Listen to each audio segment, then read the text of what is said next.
Hi everyone, my name is Chris and I work at the Cincinnati Museum Center. And today with Wonder Zone, we're going to be playing with our food in anticipation for a special exhibit. Visit us June 29th to learn more about the tasty treat we all crave in Chocolate, the Exhibition. So normally when we think of chocolate, we think of it having this wonderful snap. Some candy bars have even made up their branding based off of that. So when I break this, it breaks apart very easily. And if we had really good hearing, you could actually hear it breaking. The reasoning for that is because of a process called tempering. And that is when chocolate is heated and cooled and then handled in a very specific way, which allows fat crystals to form and snap together, kind of just like Legos. We can alter this property of chocolate by just adding one simple ingredient, corn syrup. So today I'm going to be teaching you how to make chocolate plastic. What you'll need is a double boiler, or you can also just use a pot with boiling water and a bowl that fits inside of it.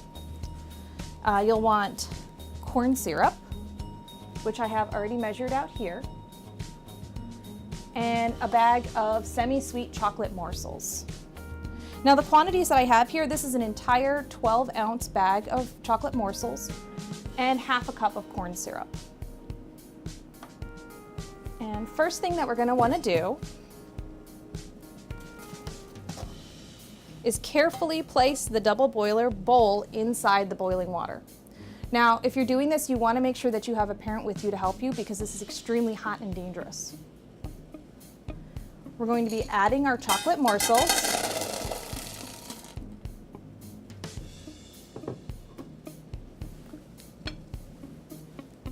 And stirring them occasionally as they melt.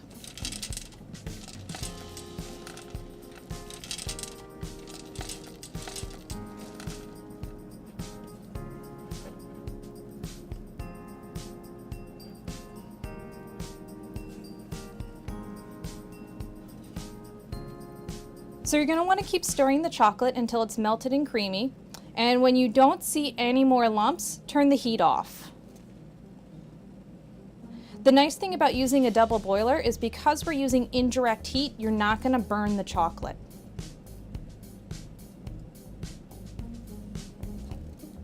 So now that our chocolate is nice and melted,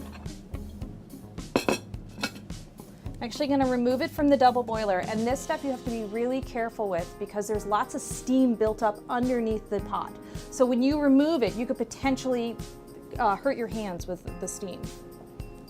So you always also want to make sure that your face is pointed away from it as well.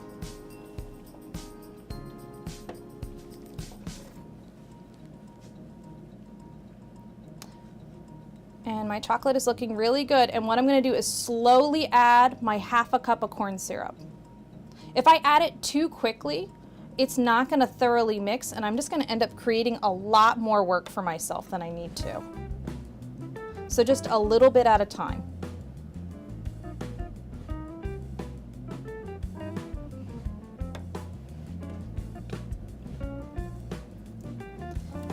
And as you add more and more corn syrup, you're going to notice that the chocolate starts to get a little chunky looking and kind of sticky.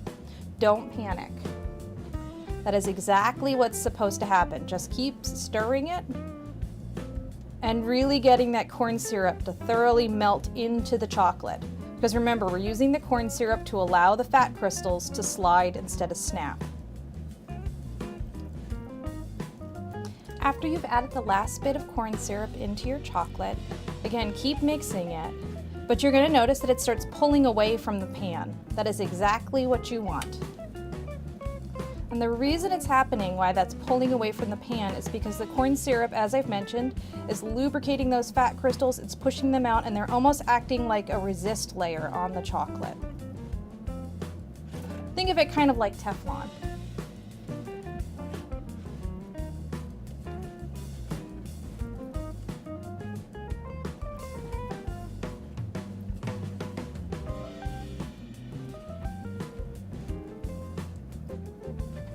And once you're sure that it's completely mixed together, that we would say it's well incorporated, I'm going to pour it out of the pan here. And it's going to need some cool down time. So you could either wrap this in plastic and let it sit overnight on the countertop, Or you could just pop it in the fridge or the freezer for maybe 15-20 minutes.